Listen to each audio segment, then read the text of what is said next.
రాష్ట్రంలో గత 2 రోజులుగా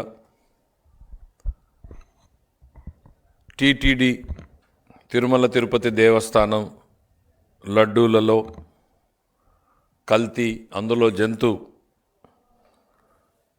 కొవ్వు అవశేషాల మీద చర్చ జరుగుతున్నటువంటి నేపథ్యంలో వైఎస్ఆర్సీపీ పార్టీ నేతలేదో తమకు క్లీన్ చిట్ ఇచ్చినట్టుగా విపరీతమైనటువంటి ప్రచారం చేసుకుంటున్నారు. వాస్తవాలు ఏంటి అనేటువంటిది ఒక్క 2 నిమిషాలు మనం గమనిస్తే 2019కి ముందు 2014 నుంచి 19 వరకు చంద్రబాబు నాయుడు గారి ప్రభుత్వ హయాంలో తిరుపతికి అత్యంత ప్రాధాన్యతనిచ్చి దాని పవిత్రతను కాపాడేటువంటి ప్రయత్నం అనుక్షణం కూడా చేస్తూ వచ్చారు. చివరి సంవత్సరంలో కూడా క్వాలిటీ, ఆ లడ్డూ నాణ్యత ఎప్పటికీ తగ్గకూడదు అనేటువంటి ఉద్దేశంతో నిబంధనలన్నింటినీ కూడా ప్రక్షాళన చేయాలి అన్నప్పుడు ఒక కమిటీ వేసి ఆ కమిటీ ఇచ్చినటువంటి రిపోర్టు ఆధారంగా నిబంధనల్ని ఏర్పాటు చేయడం జరిగింది. అందులో కనీసం పాడి పరిశ్రమలో ఎవరైతే నెయ్యి సరఫరా చేస్తారో వాళ్ళకి 3 సంవత్సరాల అనుభవం ఉండాలని, కనీసం 250 కోట్ల టర్నోవర్ ఉండాలని, ఒక 4 లక్షల లీటర్ల పాలుని వాళ్ళు సేకరించాలని, ఇట్లా రకరకాలుగా ఇచ్చి వాళ్ళ సైట్ ఇన్స్పెక్షన్ చేయాలని, ప్రాంగణం ఎట్లా ఉందో చూడాలని, ఇవన్నింటినీ చేసిన తర్వాత ఇక్కడ ల్యాబ్ టెస్ట్ చేసిన తర్వాత మాత్రమే అప్రూవ్ చేయాలి అనేటువంటి నిబంధనలు పెట్టారు. 2019లో ప్రభుత్వం మారిన తర్వాత, జగన్మోహన్ రెడ్డి గారి ప్రభుత్వం అధికారంలోకి వచ్చిన తర్వాత ఏర్పాటైనటువంటి కమిటీ మళ్ళీ ఈ నిబంధనలన్నింటినీ సరళీకృతం చేయడం కోసం ఒక కమిటీని వేసుకున్నారు. ఆ కమిటీ ఏం రిపోర్ట్ ఇచ్చింది అంటే 150 కోట్లు టర్నోవర్ ఉంటే చాలు, సంవత్సర అనుభవం ఉంటే చాలు అని ఇంకా అనేక నిబంధనలన్నింటినీ నీరుగార్చేటువంటి ప్రయత్నం చేశారు. ఇక్కడే పునాది పడింది ఈ అక్రమాలన్నింటికీ కూడా. మూలం ఇక్కడే, ఈ దుర్మార్గపు ఆలోచనతోనే పునాది పడింది. ఆ రోజు నుంచే లడ్డూలో కల్తీ మొదలైంది అనడానికి మనకి ఆధారాలు ఉన్నాయి. ఎట్లా అనంటే, ఒకవైపు భక్తుల మనోభావాలు, తిరుపతికి వెళ్ళినటువంటి ప్రతి ఒక్కరూ కూడా అత్యంత ప్రీతిపాత్రంగా చేసేది దేవుడి ప్రసాదమైనటువంటి లడ్డు.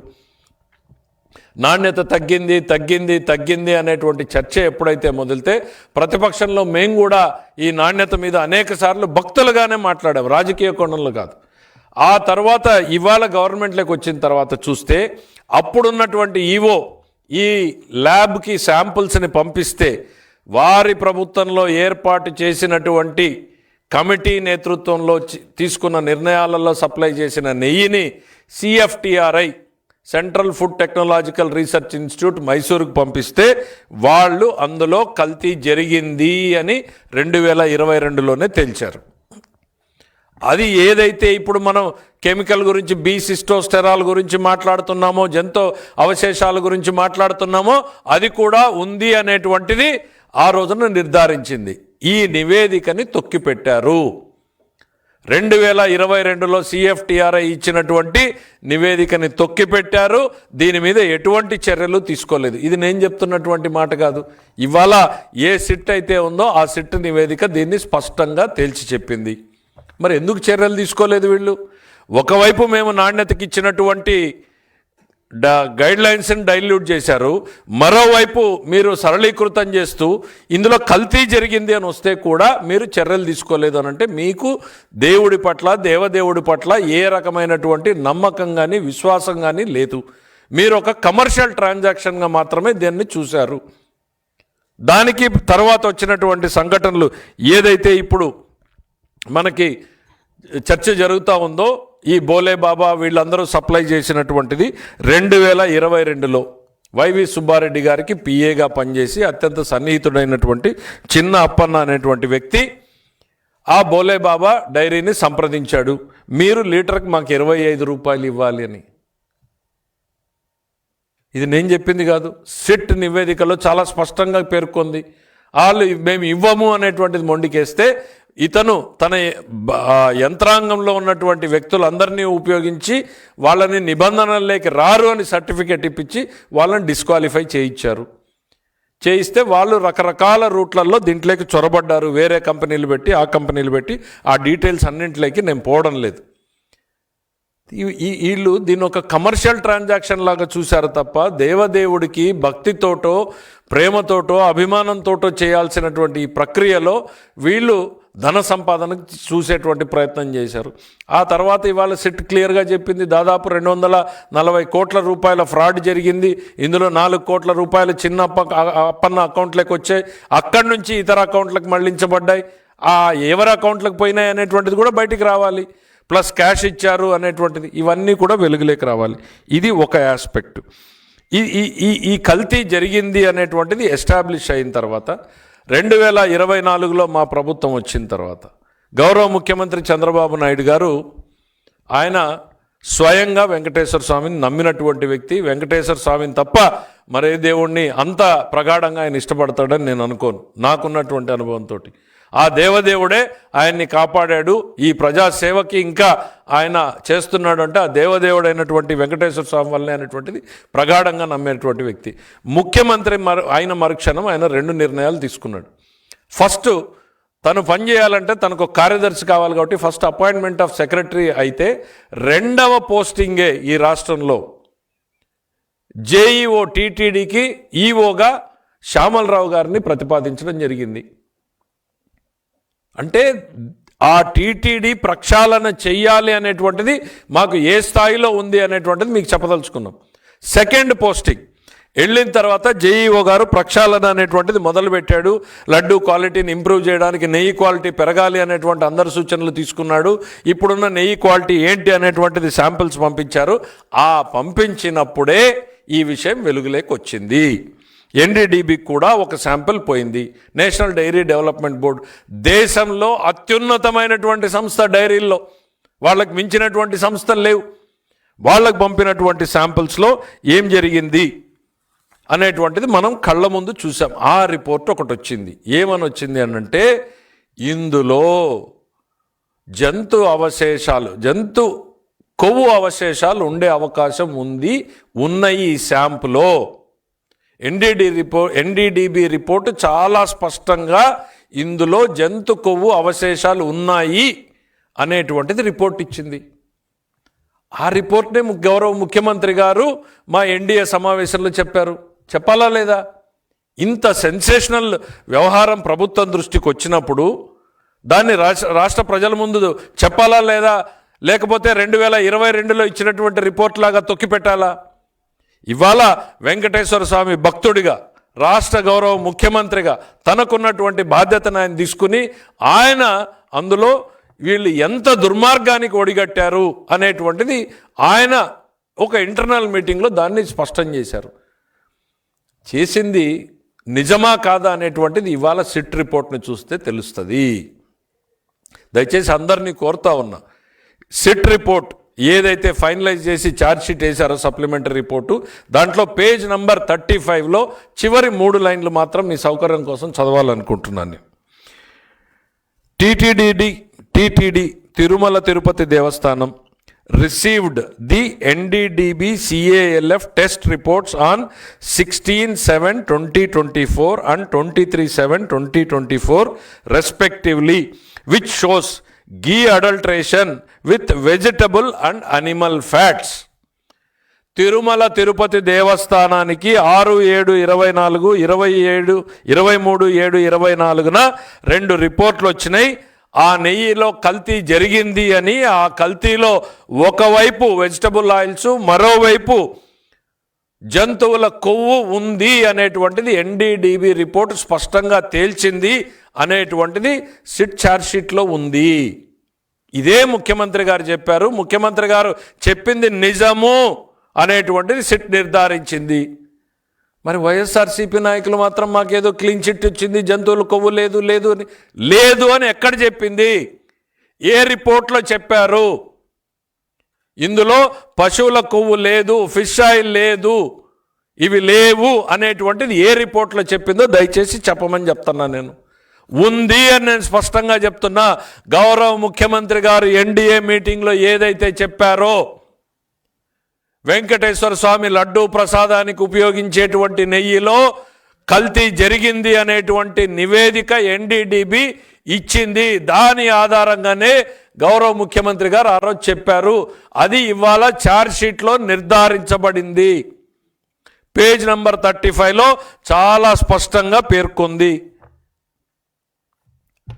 అసలు ఎంత దుర్మార్గంగా తయారంటే, తప్పు చేసిన దగ్గర పోయి క్షమాపణలు జరిగి ఓకే ఇది మాకు తెలియకుండా జరిగిందో, లేక ఆ దుర్మార్గులు కంపెనీ వాళ్ళు చేశారో, లేక పలానా అధికారులు చేశారో, లేక నాకు తెలియకుండా జరిగిందో, తెలిసి జరిగిందో అని క్షమాపణ కోరేది పోయి ఆ తప్పుని జరగలేదు అన్నట్టుగా భ్రమింపజేసేటువంటి ప్రయత్నం చేయాలి అని అంటే ప్రజల్ని ఏ స్థాయిలో మోసం చేస్తున్నారు అనేటువంటిది గుర్తుపెట్టుకోవాల్సినటువంటి అవసరం. సమాజంలో, గవర్నమెంట్లో ప్రతిరోజు వాళ్ళు చేసేటువంటి ప్రక్రియనే అది. మోసం చేయడం, ప్రజల్ని అసత్యాల మాటల చేత కల్లిబొల్లి కబుర్లు చెప్పడం అంటే ఇప్పుడు బాబాయ్ హత్యను మనం చూసాం. ఎవరు చేశారు? చివరికి చంద్రబాబు నాయుడు గారు వేశారు. ఇవాళ అరే నెయ్యి సరఫరా అయింది మీ టైంలో, శాంపుల్ పోయిందప్పుడు, రిపోర్ట్ వచ్చింది ఇప్పుడు, ఆ రిపోర్టు ప్రకారం అందులో కల్తీ జరిగింది, అందులో జంతువుకు సంబంధించినటువంటి కొవ్వు అవశేషాలు ఉన్నాయి అని నిర్ధారిస్తే లేదు లేదు లేదు అనేటువంటి ప్రచారాన్ని తీసుకెళ్తున్నారు. ప్రజలకు క్షమాపణ చెప్పాల్సింది పోయి, సిగ్గుతో తలవల్చుకోవాల్సింది పోయి, ఇంకోటి ఎవడన్నా అయితే అసలు గదిలో నుంచి బయటికి కూడా రాడు. ఇంత పెద్ద ఆరోపణలు ఎదుర్కోవాల్సిన పరిస్థితులు వస్తే నిస్సిగ్గుగా, నిర్లజ్జగా బయటకు వచ్చి అందులో ఏం లేదు అనేటువంటి ప్రయత్నం మీరు చేస్తుంటే అసలు ప్రజలు ఏమనుకుంటారు అనేటువంటి ఆలోచన కూడా మీకు లేకపోవడం అనేటువంటిది బాధాకరం. డెఫినెట్గా ఇందులో మళ్ళీ చెప్పదలుచుకున్నాం, ఆ రోజున ఎన్డీడీబీ రిపోర్ట్ ఏదైతే ఇచ్చిందో అది అత్యున్నతమైనటువంటి laboratory in the country. National dairy development బోర్డుతో ఉన్నటువంటి క్వాలిటీ కంట్రోల్ చెక్స్ అనేటువంటివి the ultimate in the country. వాళ్ళు మనకి ఆ రోజున సర్టిఫికేట్ ఇస్తే దాన్ని ముఖ్యమంత్రి గారు ప్రజాక్షేత్రంలో పెడితే ముఖ్యమంత్రి గారు ఏదో చెప్పరాని విషయం చెప్పినట్టు మీరంతా మాట్లాడారు. ఇది ప్రజలకు తెలియాల్సినటువంటి అంశం. దానివల్లనే ఇవాళ ఇంత జరిగింది, దానివల్లనే కేసు రిజిస్టర్ అయింది, దానివల్లనే సిట్ ఏర్పాటైంది. ఇవాళ వాస్తవాలు వెలుగులోకి వచ్చినాయి. అందులో ఖచ్చితంగా ఎన్డీడీబీ రిపోర్ట్లో కొవ్వు ఉంది అనేటువంటిది స్పష్టంగా తేల్చిన విషయాన్ని సిట్ నిర్ధారించింది. సంబరాలు చేసుకోవడానికి సిగ్గుండాలి అనేటువంటిది నేను చెప్పదలుచుకున్నా. అందులో ఇలాంటి విషయంలో మీరేదో మిగిలిన విషయాల్లో మీ కేసులు కొట్టేస్తే, మీ కేసులు ఏదన్నా మీకు రిలీఫ్ వస్తే మీరు సంబరాలు చేసుకోండి. మీకు బెయిళ్ళు, జైళ్ళు అలవాటు కాబట్టి వాటిల్లో మీరు సంబరాలు చేసుకోండి, మాకేమీ అభ్యంతరం లేదు.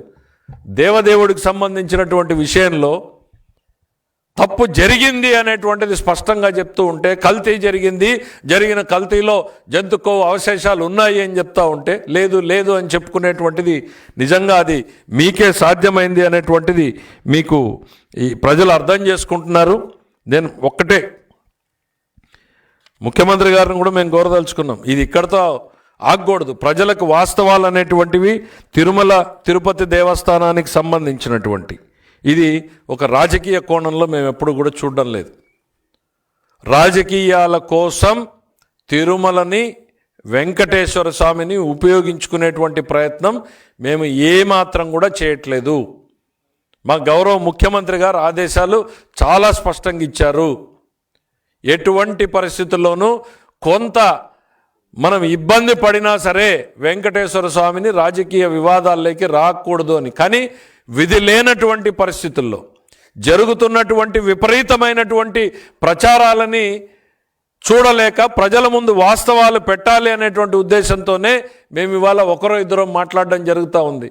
వాళ్ళ రాష్ట్రం మొత్తం కూడా ఏదో సంబరాలు చేసుకుని ఒక ఆయన యాగాలు యజ్ఞాలు చేసుకుంటూ, అరే సిగ్గుండాలి నిజంగా చెప్పుకోవాలనంటే. ఇట్లాంటివి జరిగాయి అనేటువంటిది ఇంత స్పష్టంగా పేజ్ నంబర్ 35లో ఛార్జ్ షీట్లో ఎన్డీడీబీ రిపోర్ట్లో జంతువుల అవశేషాలు ఉన్నాయి, జంతువులకు సంబంధించినటువంటి కొవ్వు అవశేషాలు ఉన్నాయి అని చెప్పినప్పుడు వాటిని మరుగునపరిచి ఏదో చెప్పేటువంటి ప్రయత్నం మీడియా చేతిలో ఉంది కదా అని విపరీతమైనటువంటి ప్రచారం చేయడం అనేటువంటిది అత్యంత బాధాకరం. ఇప్పటికైనా వాళ్ళ వైఖరిలో మార్పు రావాలని నేను కోరుకుంటున్నాను. తిరుపతి, తిరుమల మీకు ఎట్లాగో నమ్మకం లేదు, వెంకటేశ్వర స్వామి పట్ల మీకు నమ్మకం లేదు అనేటువంటిది చాలా స్పష్టంగా పలు సందర్భాల్లో మీరు చెప్పకనే చెప్పారు. దేవదేవుడికి సతీ సమేతంగా వెళ్లాల్సినటువంటి పట్టు వస్త్రాల సమర్పణలో మీరు చేయడం లేదు. ఆ వెంకటేశ్వర స్వామికి వెళ్ళేటప్పుడు అన్యమతస్థులు వెళ్ళాలనుకున్నప్పుడు సంతకం పెట్టి వెళ్ళాలి అని అంటే మీరు ధిక్కరించి వెళ్ళారు. సంతకం పెట్టాల్సిందే అని ఇవాళ గట్టిగా చెప్పేటప్పటికి తిరుమలకి వెళ్ళడమే మానేశారు. ఇది తిరుమలకు మీరు ఇచ్చేటువంటి గౌరవం. ఎస్, మీ వ్యక్తిగతంగా మీరేమైనా చేసుకోండి. ఇక్కడ భక్తుల మనోభావాలు ఉంటాయి. కోట్లాది మంది దేవదేవుడుగా భావించేటువంటి వెంకటేశ్వర స్వామి పట్ల మీకెటువంటి అభిప్రాయం ఉండని మాకు అభ్యంతరం లేదు. కలియుగ ప్రత్యక్ష దైవంగా భావించేటువంటి కోట్లాది మంది ప్రజానీకం ఉన్నారు. ఆయన తప్ప వేరే దేవుడు లేడు అని నమ్మేవాళ్ళు ఉన్నారు. ఆయన విషయంలోనైనా నిజాయితీగా ఉండండి. ఆయన విషయంలోనైనా చిత్తశుద్ధితో ఉండండి. మీకు ఇష్టం లేదు, వదిలేయండి. ఇవాళ నమ్ముతున్నటువంటి మేమే చెప్తున్నాం, ఆయన్ని రాజకీయాల్లోకి లాగొద్దండి. మా ముఖ్యమంత్రి గారు చాలా స్పష్టంగా చెప్పారు, ఎటువంటి పరిస్థితుల్లో తిరుమల ప్రాశస్త్యం తగ్గకూడదు.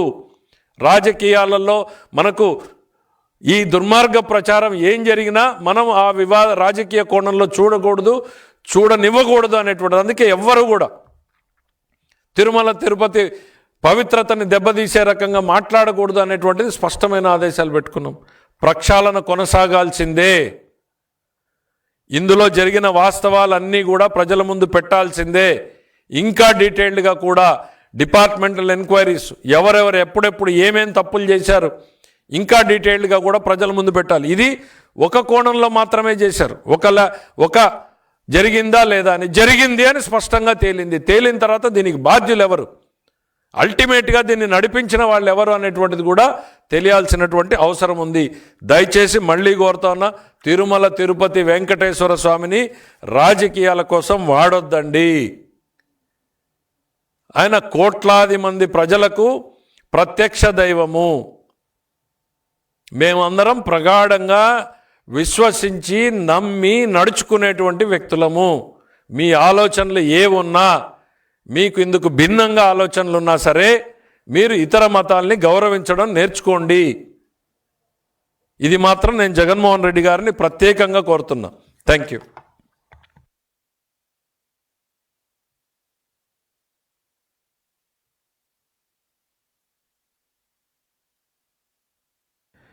సిఎఫ్టిఆర్ఐ రిపోర్టు 2022లో వచ్చింది అనేది మనం గవర్నమెంట్లోకి వచ్చి డీటెయిల్స్ అన్నీ వెరిఫై చేసిన తర్వాత మనకు వచ్చాయి. దాంట్లో వాళ్ళు చాలా స్పష్టంగా ఇదే చెప్పారు. ఇప్పుడు ఏదైతే జంతు అవశేషాలు ఎట్లా ఉన్నాయి అనేటువంటిది కనుక్కుంటారు అని అంటే పలానా కెమికల్ ఎస్టాబ్లిష్ అయినప్పుడు వస్తుంది అని. అది ఆ రోజు సిఎఫ్టిఆర్ఐ ఇచ్చిన రిపోర్ట్లో కూడా అది ఉంది. దాన్ని తొక్కిపెట్టారు. అది కూడా ఆ ప్రస్తావన కూడా ఉంది. దానికి బాధ్యులు ఎవరు? ఈవో కాదా, లేకపోతే చైర్మన్ కాదా, కమిటీలో చర్చ జరిగిందా లేదా? సో అందుకే నేను అన్నది, దీంట్లో చాలా విషయాలు ఇంకా బయటికి రావాల్సినటువంటి అవసరం ఉంది.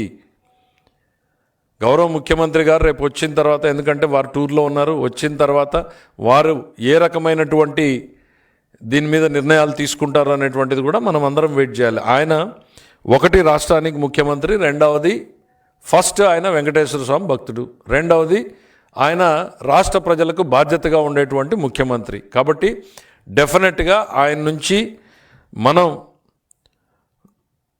భక్తులుగా అందరూ కోరుకునేది ఏంటంటే, ఆయన ఉన్నాడు కాబట్టి ఇందులో న్యాయం జరుగుతుంది, నిజాలు వెలుగులోకి వస్తాయి అనేటువంటిది నమ్ముతున్నారు. ముఖ్యమంత్రి గారు ఆ రోజు మాట్లాడిన రోజున చాలామంది అరే ముఖ్యమంత్రి గారు మాట్లాడారు ఏంటి అని అనుకుంటే, ఇవాళ ఛార్జ్ షీట్ చూసిన తర్వాత అది నిజమే, ఎన్డీడీబీ రిపోర్ట్ ఆధారంగా ఆయన మాట్లాడాడు అనేటువంటిది అందరికీ అర్థమవుతూ ఉంది. దాన్నే మళ్ళీ చెప్పేటువంటి ప్రయత్నం. మా రిక్వెస్ట్ వాళ్ళు చెప్పాలి, ఆ రోజున ఎందుకు ఆ సిఎఫ్టిఆర్ఐ రిపోర్ట్ని తొక్కిపెట్టారు అనేటువంటిది గౌరవ సుబ్బారెడ్డి గారు ఆ రోజు చైర్మన్గా ఉన్నారు, ఆయన చెప్పాలి. లేకపోతే ఆ రోజు కీలక పాత్ర పోషించినటువంటి ధర్మారెడ్డి గారు ఉన్నారు, ఆయన చెప్పాలి. లేక ఆ బోర్డులో ఇంకా ఎవరైనా యాక్టివ్గా ఉంటే వాళ్ళు చెప్పాలి. ఇవన్నీ కూడా దీని మీద మరింతగా లోతుగా అధ్యయనం జరగాలనేటువంటిది నేను కోరుకుంటున్నాను. Thank you. అదే కదా నేను చెప్పేది. ఒకవైపు ఛార్జ్షీట్లోనేమో ఖచ్చితంగా జంతువుల కొవ్వు ఉంది అనేటువంటి చెప్తా ఉంటే ప్రజల్ని భ్రమింపజేసేటువంటి ప్రయత్నం చేస్తున్నారు. ఏ దేవుడినైతే నమ్మరో ఆ దేవుడి దగ్గరికి వెళ్ళి మేము క్లీన్ చేస్తాం, మెట్లు కడుగుతాం, గుళ్ళు కడుగుతాం, గోపురాలు కడుగుతాం అంటున్నారు. మీరు దేవుడిని ఎంతవరకు నమ్ముతారో ఈ రాష్ట్రం చూసింది. మీరు ఈ గవర్నమెంట్ వచ్చిన తర్వాత తిరుమలకి వెళ్ళారా జగన్మోహన్ రెడ్డి గారు? వెళ్ళరు. ఖచ్చితంగా చెప్తున్నా, ఆయన వెళ్ళడు. ఎందుకంటే వెళ్తే సంతకం పెట్టాలి, పెట్టడానికి ఇష్టం లేదు. ఇంతకన్నా ఏం నిదర్శనం కావాలి? సరే, అది ఆయన ఇష్టం. వ్యక్తిగతంగా ఆయన నచ్చిన దేవుణ్ణి పూజించుకునేటువంటి హక్కు భారతదేశంలో ఉంది. కానీ ఇతర దేవుళ్ళని గౌరవించాల్సినటువంటి అవసరం, సాంప్రదాయం ఉంది. మరీ ముఖ్యంగా ఆ రోజు ముఖ్యమంత్రిగా మీరున్నప్పుడు మీరు అది పాటించలేదన్న విషయాన్ని నేను గుర్తు చేస్తా ఉన్నా. సంతకం పెట్టి వెళ్ళాలి అన్న నిబంధనని మీరు ఎందుకు పాటించలేదో దయచేసి రాష్ట్ర ప్రజలకు చెప్పండి. ఇవాళ గుళ్ళు గోపురాలు కడగడం కాదు, మీరు చెప్పండి.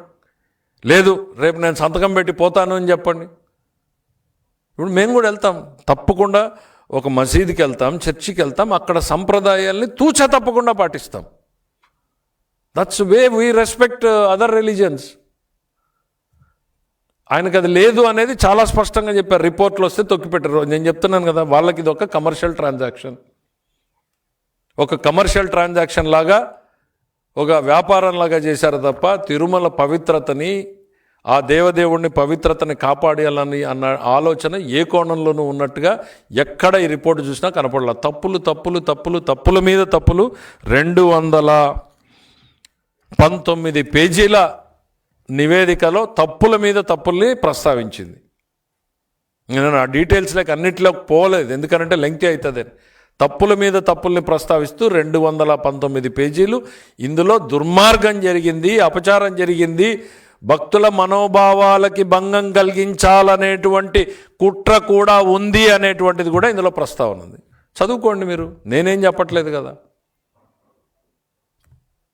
ఈ కుట్ర కోణంలోనే వీళ్ళందరూ కలిశారు, ఎవరు ఎట్లా చేశారు అనేటువంటిది రిపోర్ట్ చదువుకోండి ఒకసారి. Thank you.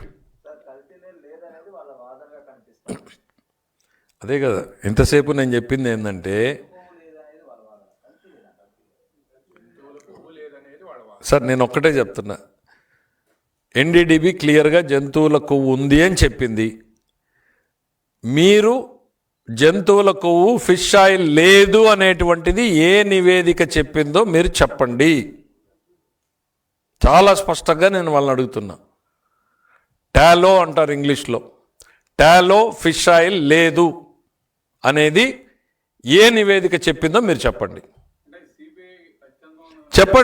వాళ్ళనే చెప్పమనండి, అదే చెప్పండి. పలానా సిబిఐ టాలో లేదు, ఇందులో ఫిష్ ఆయిల్ లేదు, ఈ ఛార్జ్షీట్లో అది చెప్పిందని చెప్పమనండి, ఈ రిపోర్ట్లో చూపించమనండి. Tallow is the word. Tallow is the word అంటే ఈ కొవ్వుకు సంబంధించినటువంటి పదాన్ని టాలో అంటారు. ఎందుకంటే ఈ ఛార్జ్షీట్లన్నీ ఇంగ్లీష్లో రాస్తారు కాబట్టి అదే వాడాల్సి వస్తుంది. ల్యాబ్ రిపోర్ట్లను టాలో లేదు, ఫిష్ ఆయిల్ లేదు ఇందులో అనేటువంటిది ఎక్కడ చెప్పిందో చెప్పమనండి. ఐఎమ్ బీయింగ్ రిపీటింగ్ ఎందుకనంటే ఒక ఆవేదనతో. మామూలుగా నా ప్రెస్ మీట్లు 7 నిమిషాలకు మించి నేను మాట్లాడను. ఇంతసేపు మాట్లాడానంటే ఆవేదనతో ఇది వాళ్ళకి ఎక్కుతుందా లేదా అనేటువంటి దానికోసమే చెప్తా ఉన్నా. ఎన్డీడీబీ చాలా స్పష్టంగా చెప్పింది, పేజ్ నంబర్ 35లో సిట్ ఛార్జ్షీట్లో చెప్పింది ఇందులో ఉంది అని. మీకు ఎక్కడుంది ఇందులో టాలో కానీ ఫిష్ ఆయిల్ కానీ లేదు అనేటువంటిది ఎక్కడుందో చెప్పండి. Thank you. Right sir.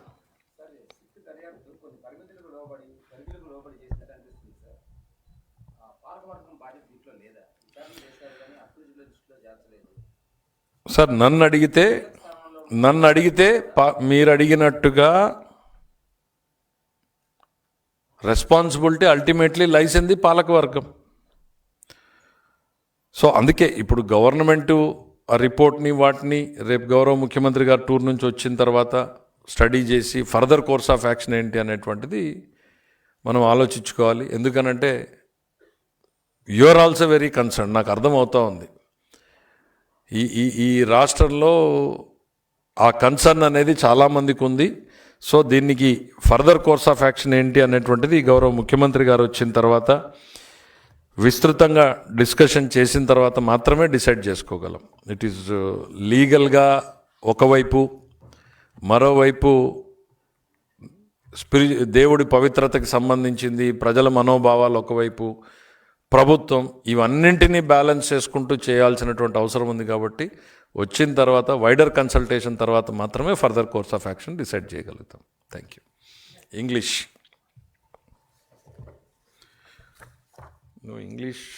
రిపోర్టర్లు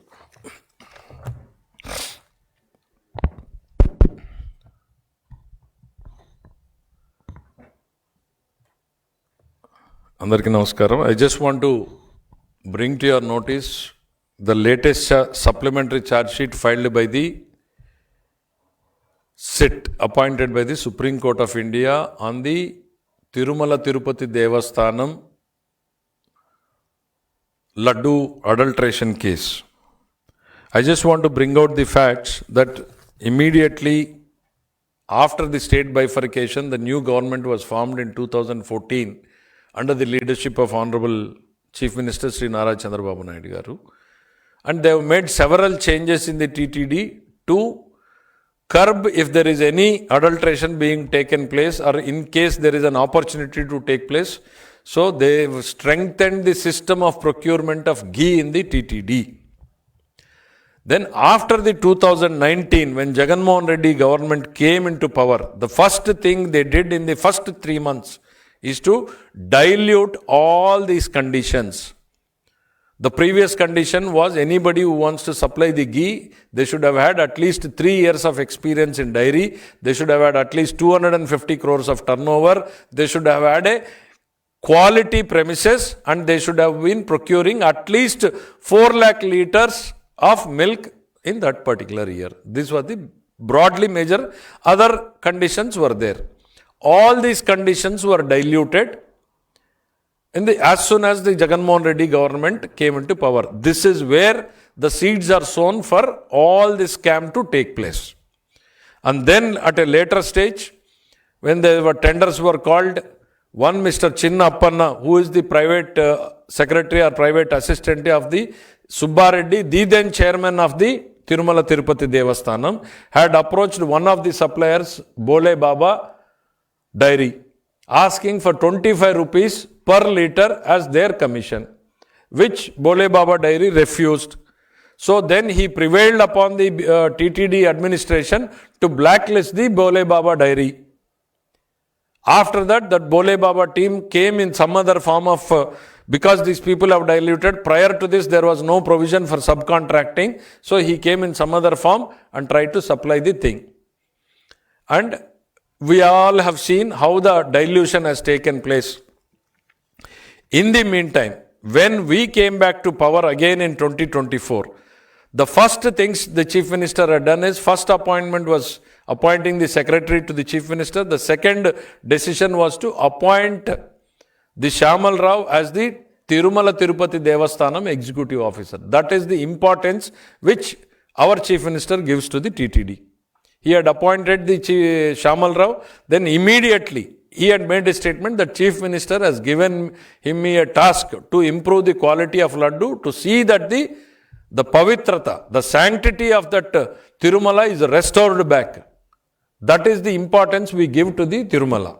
And when he went on improving the things, he found that all this dilution has taken place in the procurement, and he started digging into it. Then he finds a document in belonging to 2022 where the TTD has sent a few samples to the CFTRI, that is the Central Food Research Technology Institute in Mysore, wherein they have samples report they have sent stating that the adulteration has taken place. Not only the adulteration, the chemicals which we are talking of now, that which remain or which can be linked to the animal fat, were present in that report also. This report was stored, buried in 2022.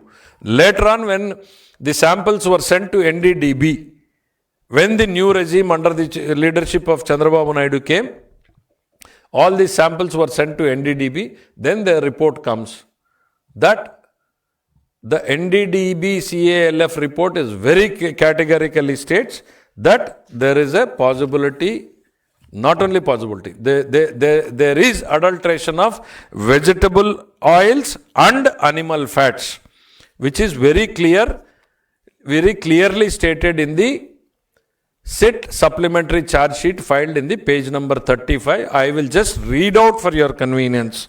It says, TTD received NDDB CALF test reports on 16/7/24 and 23/7/24 respectively, which shows ghee adulteration with vegetable and animal fats. That's very clear. I am quoting from the CHIT charge sheet that the adulteration has taken place with the animal fats. And what is, as a responsible chief minister, what is the option he has? Do you want us to bury this report like they did in 2022? No. As a devotee and as a chief minister, responsible chief minister of the state, he had to just tell the facts to the people based on the NDDB CALF report. The chief minister had said it in an NDA meeting that this is the report that the adulteration has taken place. And which the SIT is confirming that NDDB report is very clear that there are animal fats in it. The same thing was expressed by the chief minister. That has triggered the chain of reactions and it went into the case, it went into the SIT, and the SIT finally confirms that there is a fat. And today I see YSRCP leaders saying there is no fat, there is no fat. I want to ask them only one thing. Just show me one report or one place which says there is no tallow, there is no fish oil in the report. It very clearly, it is saying that there is animal fat in this. And just show me one thing where it says there is no tallow, no fish oil in this adulteration, in this ghee. No. There is adulteration. And it clearly says with what it is adulterated. The YSRCP leaders are trying to create a picture as if the SIT has given them a clean sheet, whereas the charge sheet very clearly states that there is an adulteration with the animal fat.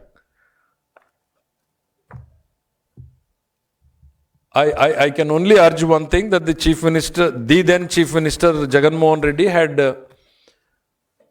no respect for the Tirumala Tirupati Devasthanam, which is evident from his acts in the past.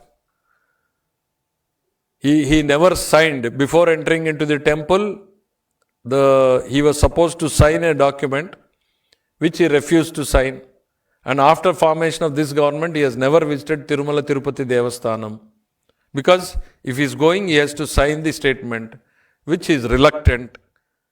This itself shows that he has no trust. That's fine. I mean, it's his personal thing. He can, the constitution gives the right to every citizen to have his choice of religion. But you cannot disrespect the others. And as the then chief minister, you should have brought out the facts of the CFTRI report, which you didn't. Even when there's so much of agitation going on the laddus, you all prefer to stay silent. Because you are a party to all these things. Your chairman was a party to it. Everybody is a party to all these crimes.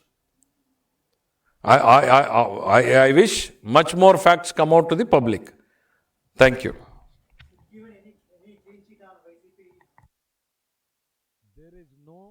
There is no clean sheet given by the SIT regarding the adulteration of animal fats in the charge sheet, in the ghee supplied to Tirumala Tirupati Devasthanam, which is very, very clear. Moreover, again I am repeating, at the cost of repeating, I want to emphasize one thing. The SIT in page number 35 has very clearly stated that NDDB CALF has given a report stating that there is a mixture of vegetable oils and animal fat in the ghee supplied to the Tirumala Tirupati Devasthanam. I am asking them, again, it is very, very clear that there is a mixture. There is no clean sheet given by the SIT. Thank you. It is the, as soon as they came into the power, the YSRCP appointed board chairman along with his board members have changed or diluted. It is not changed. They have diluted all the tender norms. That is the root cause of this entire problem. Thank you.